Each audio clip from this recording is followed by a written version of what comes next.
Hi everyone, it's week 7, last week.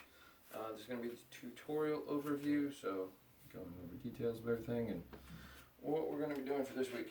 The first one is going to be kneeling breathing. So you're going to start in a tall kneeling position. Knees straight down from your hips. Knees straight down from your hips, so you want to find the hip crest, and then where you're putting your weight is right under that. If you have troubles in this position, it is totally advised to roll your mat up a couple times, or get a pillow, blanket. You can do this in your bed, but whatever you need to kind of make that easier on your knee joints, because you are putting weight there. We're going to be sitting for a bit. I will say there is some benefit to trying to work into a little bit of discomfort there, just because you can build tolerance and there's pressure getting put through the tissues. But obviously, if it's like super duper nasty, it's not worth it to try to push. So anyways, tall kneeling position, your core is engaged, so your abs, your glutes, you're up nice and tall, and you want to find your feet being parallel to each other, and you're going to push down into the ground just a touch with the back of your feet, and then keeping your pelvis nice and neutral. We're going to sink down. So right here, we have to really start to roll the pelvis. And then we're just going to sit here. You can have your arms relax on your thighs or down on the ground. That's up to you. But again, you're applying a little bit of pressure downwards with your feet, so your shins will be firing up. If this is super gnarly on your shins, you can roll it up this way. Look. You can roll up the back part, and then as you come down, your shins are resting more on that. It takes some of the pressure off. It makes it easier to maintain this position. You'll still get a little bit of work being done through your shins, especially if you maintain really solid posture with your pelvis, but it's going to be lessened. And again, that's one of those things where you can try and push it, and then you'll get a nice little bit of work done, or you can try and just compensate where you need to allow it to be more comfortable. But you're holding here, you're working on maintaining a little bit of arch to the low back, as tall as you can through your head, and then breathing. And feeling the nice work done in the shins. And then when we're done with this one, we're going to go immediately into the hero squats. So you come up, and you're going to go back, you're onto your toes, right? So, onto the toes here. Now, if this is too much on your toes, you can go back to being on the backs of your feet. That's totally fine. But we're here, we're up nice and tall. You're going to have your arms relaxed. Sit down. Again, working on that pelvis rotation. So here, you want to have your heels kind of nicely stacked over your feet. Find your glutes. Big exhale. Big inhale. Big exhale. So just back and forth with that, keeping the core engaged, keeping yourself upright. The really hard part for this is that you're going to want to lean forwards, and then it's not working the glutes in the same way. So you want to think your torso stays perpendicular to the ground the whole time. So hip to shoulder is straight up and down, intersecting the ground at that 90-degree angle, back and forth. Because if you lean at all, it takes a lot of the load off. And the goal for that one is to get more of that load into your hips, into your glutes. Next up, deep squat hip openers. So if you have trouble getting into a deep squat, which is this position all the way down so that you can be relaxed, you can use like a door jamb or something to assist you. You just want to make sure it's sturdy. So if you're using a door, I wouldn't advise doing the side that opens, just because you're putting a lot of pressure on that. You can use a couch, you can use a table. I don't advise doing that with a chair, because it can tip over. Anyways, you get into your deep squat. So if you're holding something, you have the thing you're grabbing up here, wherever it is. Feet are angled wide, knees are pulling just gently outside, and you're trying to be elongated through your spine. So you don't want to have a huge giant roll where you're here or you're doing this. Right? We want to be fairly neutral. So up tall, extended all the way up through your head. And breathe. And then on your exhales, you're going to take one knee. It goes further out to the side. It's really going to fire up your glute on that side.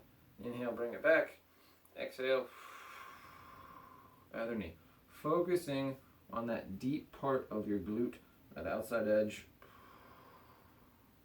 You can have your arms reaching forwards to help you maintain that upright posture, or you can try and just let them relax.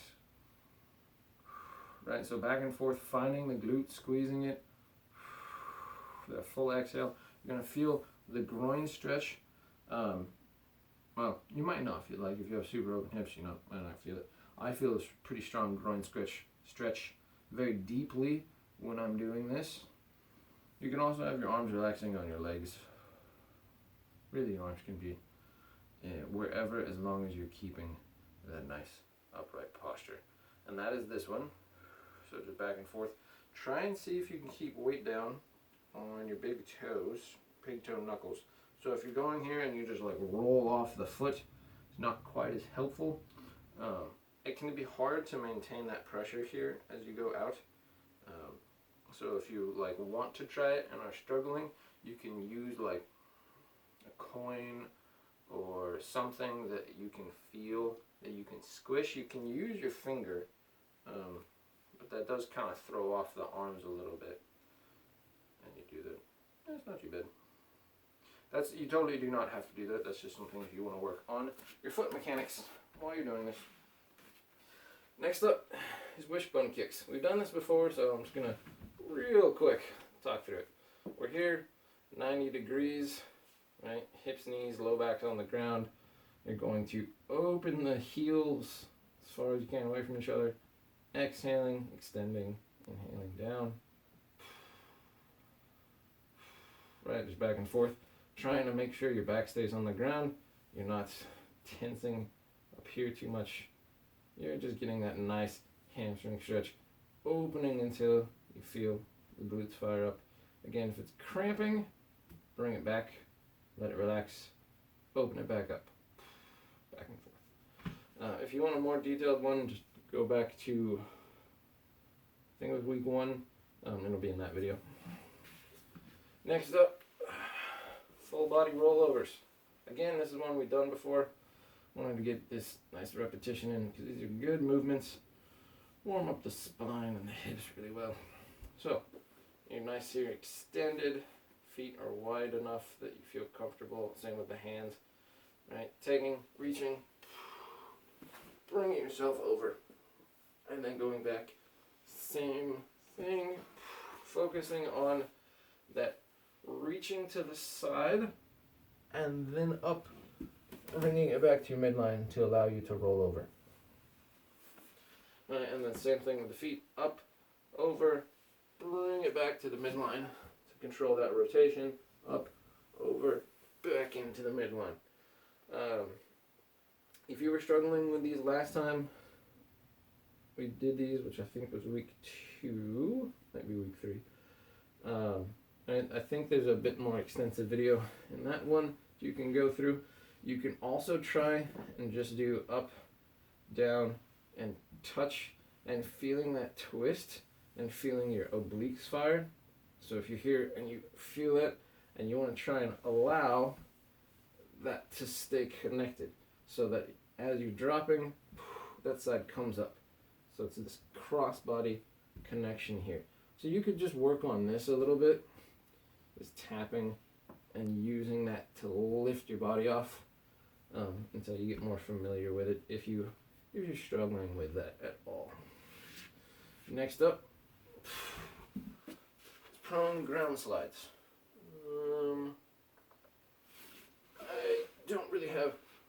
this. So this is typically done right here, like this. Nice full body extension, right? I have to adjust so that I have room. Because full reaching like that doesn't really work for my arm. So, well, maybe, yeah, it's close enough. Okay, right here. So you don't want to have your feet touching anything, because that's just going to throw off your hips a little bit. But we're here, we're in the prone position. You want to have your rib cage pulling down a little bit, your pelvis pulling down a little bit. So we're trying to flatten the low back out so it's not doing the work here. Right, getting a little bit of that hollow body position. So, palms are flat on the ground. You bring your thumbs to your shoulders. So you're lifting off. You want to have your head pointing at the ground, but again, not touching your nose, right? You want your nose off just a little bit. So we're here, elbows are low. So we don't want elbows way up here. We want elbows low. And then you're going to just reach forwards as far as you can, trying to keep your hands off the ground as much as possible. Not as much as possible, just keep them off the ground. So here, reaching, right, trying to go up. This is really, really hard actually. So if you're doing this and you like come forward to here and you have to come to the ground, that's totally fine. If you want to, you can just push it on the ground and slide it that way and try and take weight off your hands, but keeping it down. You can also, if you want to try and push, you can try and go higher and work on that. But you want to make sure that you're not doing this with the elbows super high, because that's just going to be weird mechanics on your shoulders. So elbows are low, right? You can slide completely on the ground if you want to, if you feel like you need to for your shoulder movements. And you want to get back all the way, thumbs to shoulder, elbows as low as possible.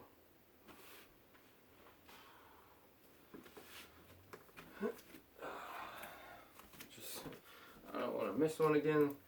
Editing that was kind of a pain last week.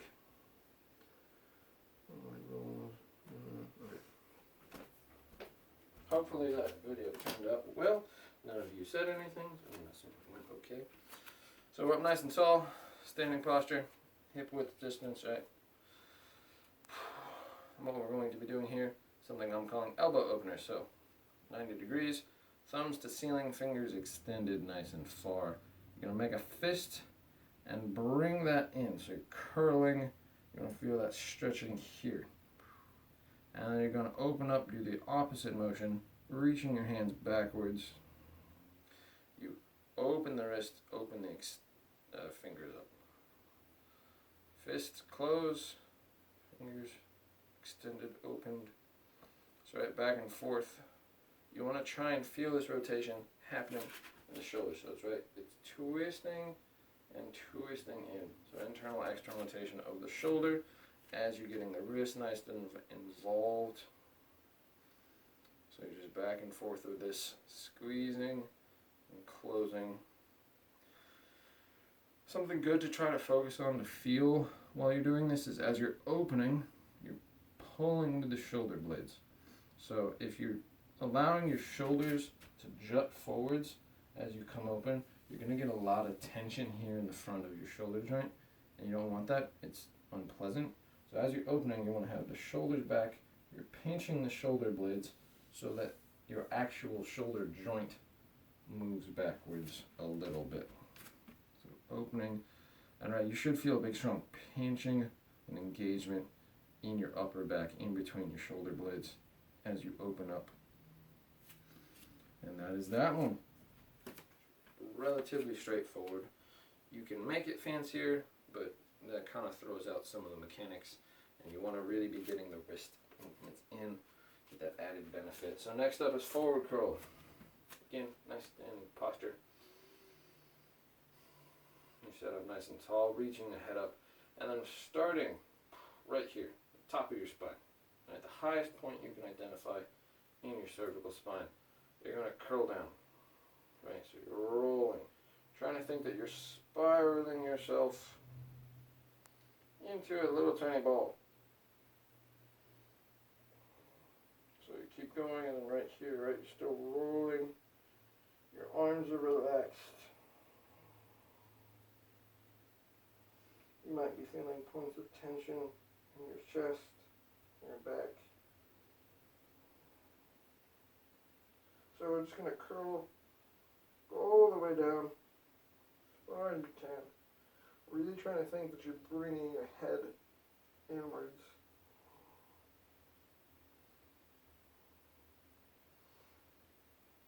Trying to get that movement of every vertebrae. Again, arms are relaxed.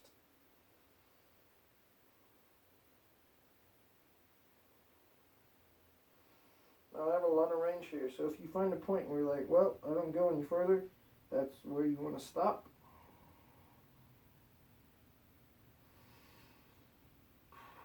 Right, so I'm going just a little bit. We'll say I'll stop here.